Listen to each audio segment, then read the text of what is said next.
ನನ್ನ ರಬ್ಬರ್ ಶ್ಯಾಡಿಗೆ ಒಂದು ಕಾಂಡಾಯ್ ಫಿಶ್ ಆಗಿದೆ.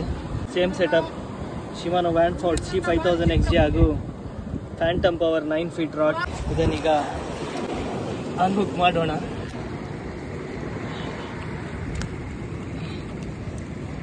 ಇದೀಗ ಹಾರಾಡ್ತದೆ ಜಾಸ್ತಿ.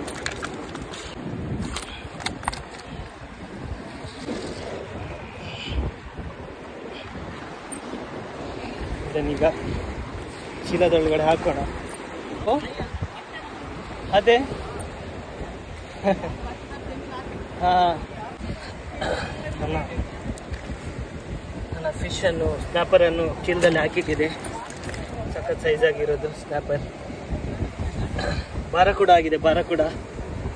ಇದನ್ನೀಗ ಬಲೆಯಲ್ಲಿ ಹಾಕಿಡೋಣ. ಬಲೆ ಒಳಗಡೆ ಇರಲಿ, ಮತ್ತೆ ನೋಡೋಣ.